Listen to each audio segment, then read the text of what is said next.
Hello there, welcome back to Great Britain. Last time we pulled off the Rising Sun achievement. Today we're probably going to just focus on getting the India achievement, and we'll probably do the trade achievement the day after there. So we'll see if I can pull off the 4 trade companies. I do have 3 merchants so far. The only thing I really think that I need to do that, if I can actually do that in this game, is probably just, well, add the provinces as I conquer them to their respective trade zones.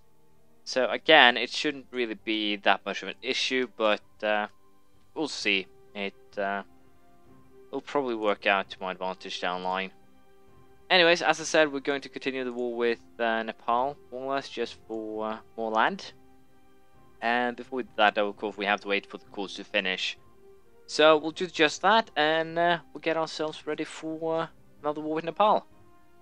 We have gotten ourselves a new colonial nation here, British Columbia, and with that, of course, the war with these guys is more or less resolved. It shouldn't be a problem now to just go for more or less straight out the annex. And also now I actually have freed up troops that I can use for, well, sieging.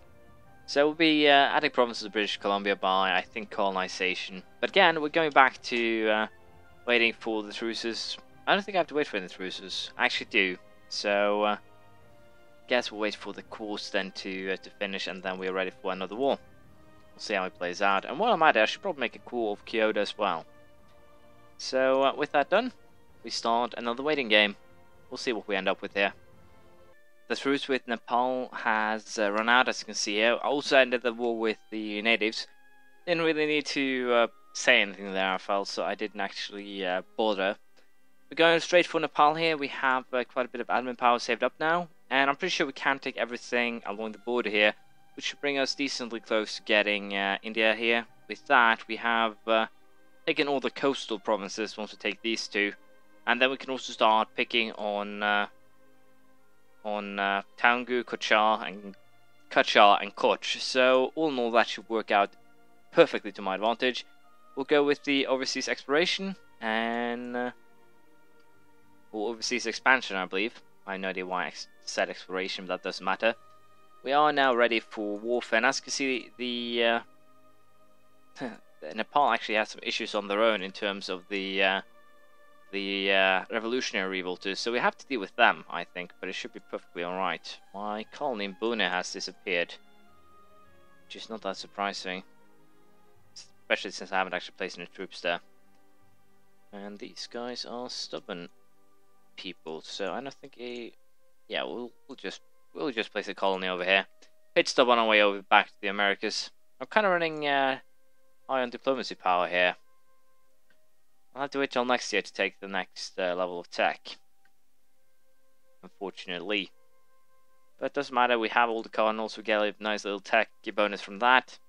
But for now, I'll allow the war more or less to be won here, and then we'll see how things stand afterwards. I actually set these guys on automatic rebel suppression, since I realized, I should have done it so sooner, that these guys won't actually wander across the entire world because it's just India. And these guys will probably be able to protect that on their own. At least that's what I'm thinking and hoping to some degree, so we'll see if I'm wrong or not. We have a new king here, which has led to admin points drop, which is horrible, especially in the current circumstances with the religious unity being a problem. But I do have to boost it up because basic risk is already bad.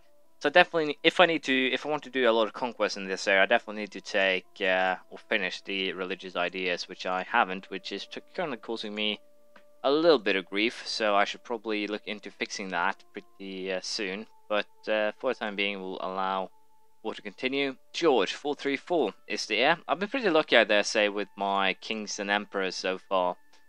Well, technically they're just kings, so I should probably not call them emperors. But I've been pretty lucky. I've only had good ones. There've been ages since I've had a bad one, so I should probably not complain at all here. I have been spoiled, more or less. What we are going to do, though, again, is just finish this war, and then we'll see how much we can actually take in core. And we'll probably start fabricating claims on Taungu straight away. I don't think I can fabricate claims on anything else, unfortunately, so we'll have to wait a little bit with that. But again, it shouldn't be an issue to make this work. We'll see how it plays out. Diplomacy Tech 26, the East Indiaman has been reached. With that, we get the best transport ship, and we might have to upgrade our, well, transport fleet. We also get the best frigate, which means that it's probably about time that we upgrade our trading fleet. We also get an increase in settler growth by 25, and max colonial range has been increased by 200, which should make, well, things a little bit interesting, because I'm pretty sure that means we can trade across the entire world. So I can take my chances or go with the religious tensions. In this case, we'll probably just take the religious tensions. The tax modify in that province is so low anyways from the trading company overseas and everything, that I dare say it doesn't really matter anyway. Anyways, as you can see here, the war with Nepal is done. And with that, we'll take as much as we can afford, which is actually everything they own, or everything we have claimed. That works out pretty well. As you can see, there'll probably be 2 more wars, or 3 potentially, against Nepal. Take Bihar, Kutch, and Bhutan in the next one. Probably Utsang then, and then we'll probably just go for... I think I might actually go for these 3 next time, then just go for the next, just fabricate a single claim. Depending, of course, how things go, but that seems to be the way to go as things are currently standing. But again, we'll decide that next time. Now, what kind of which provinces do I actually need here? I only need I don't even need Chin, I just need Sylhet. Yeah, we'll fabricate a claim then on Sylhet. I don't think... No, I don't need anything else from them than just that one. So again, we'll fabricate a claim on that. We'll probably fabricate a claim on this. Go straight out annex on the little nation. But we'll wait and see how it actually plays out. For now, we don't really have a good way of dealing with everything that's happening. So I'll get everything ready and set more or less, and we'll see how this goes. Also take military tech 26 here, light infantry companies, which gives their morale increased by a whole point, combat width increased by 2. I can now use white coat, blue coat, and red coat infantry, as well as Frederican infantry, Ulan cavalry, reformed Latin hussars, and carabiners. So basically, I have a lot of upgrades to our army, and of course, I timed it wrong. But let's see if we can do it right now in July. Yeah, we'll stop it there. That should be fine. We'll go with, I think, the Frederican. They seem to be the most balanced, and we'll probably attack and defend as much as usual. In here, we'll probably go with the I think we'll test out Ulan, and we still have to stick with the Royal Mortars, so that's not really an issue at all. But yeah, we are getting really close here to getting India. All that really remains is a few provinces, so we should get that fairly soon. And I can also go ahead. My apologies. Go ahead and make a call. Now I'll just allow the truces to run out. We'll probably just attack Tangu once we have the claim. I think it's probably the best way of doing things. Pretty sure a call will be done by that time, anyways, or once the war is over. So yeah, I should be fine. We have a lot of revolters here, but we have 2 regiments now that are on rebel duty. Get a claim on Laika doesn't really help me that much. And we'll also kill some Austrian patriots because I do not like them. They can burn in hell for all I care. And we have revolutionaries all across the board because they do not like me. But again, it's something that is easily fixable. The only issue with this, of course, is that my manpower is still dwindling thanks to this. But we'll see if I can solve this out later. We do have the claim that we want now against Taungu, so I might go for that. But we'll see. I'll at least deal with the rebels first, and then I'll decide what to do. So Sylhet will actually just give 12% overextension here, and with that we can just go ahead, make the deal. Doesn't really matter to me.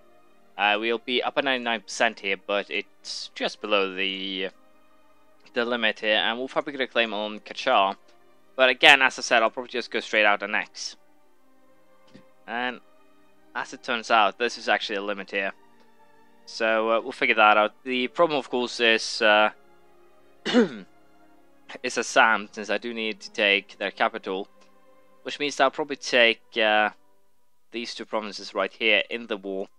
Don't call this one, and probably just sell it back once I'm done with it, or something along those lines, and we'll probably figure out something from there. For the time being, though, we'll just have to keep on fighting the rebels. We are losing, even now, even more manpower. So things are not looking too well, or too good. But we should be able to make something work here. Again, more rebels from Austria. This is a nuisance. So we'll just kill them, because they are annoying. Seems like Austria's starting to get kind of a navy here, so it would be actually quite fun to just trample that. Well, for fun. But I can't do that right now. Anyways, I'll just keep on fabricating claims on the province that I need, and we'll see how this plays out. Well, Austria did basically what we expected here. They made the whole Roman Empire, which is kind of a weird looking empire, to be perfectly honest, but it's still an annoying one because I have to deal with this one way or another. Especially now that they have started to, well, get more or less integrated provinces. That could potentially lead to one hell of a war here. And we don't like that. We don't like that one tiny bit. So, what I think we'll be doing here is just, again, we'll be keeping ourselves, well, distant more or less. We do have the Ottomans, we do have the Russians, and as such we can easily probably trample them if we go in for it, but I don't really want to. It won't help me in any way, so there's no reason for me to actually do that. The issue, of course, with the current aspiration for liberty, of course, a, well, larger concern. I also opted for taking the policy of commercial embassies here, because of the fact that I had so much diplomatic power and didn't use it for anything.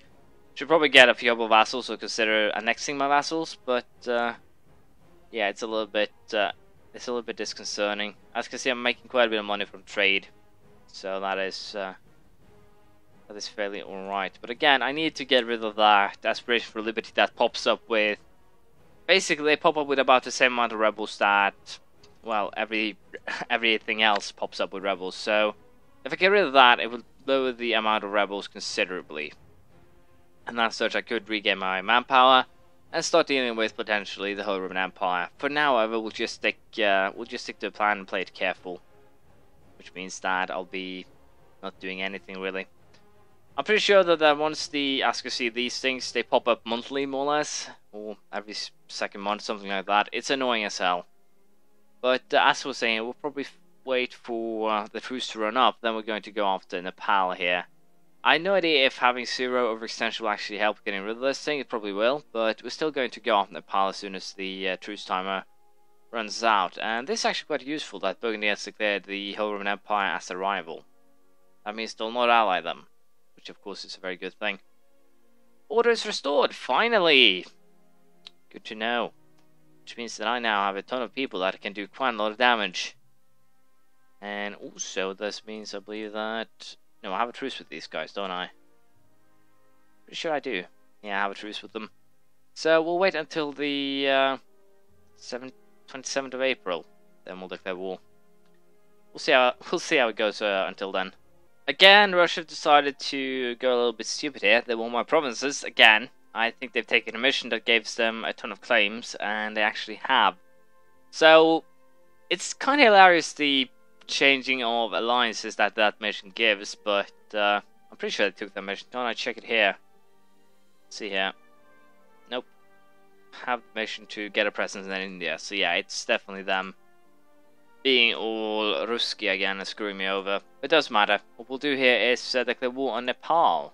And this time we're going after, well, these 3 provinces here. And if Kachar joins, we'll just go for straight out annexation of them, I think. But I'm a little bit unsure if they'll actually join, or if they'll actually, well, want to join, because they are definitely going to get trashed.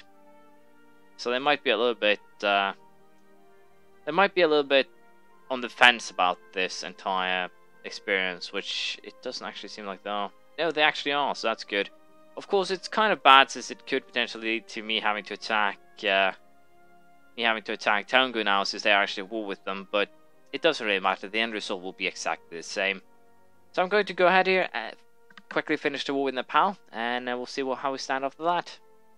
There we go, the entirety of Nepal has been sieged, and I can actually go for full annexation, and judging by the overextension, that is probably the right decision here.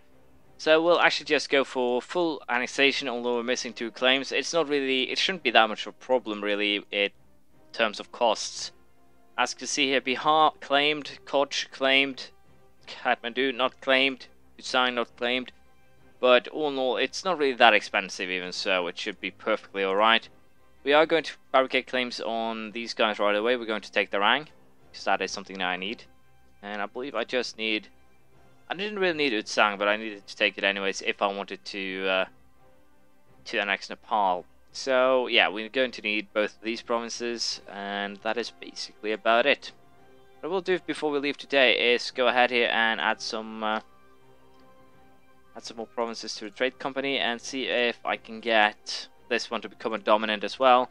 If I do that, we should, in theory, get another merchant and also an achievement potentially, if of course I have, if it's possible. But we'll figure that out at the end of the month.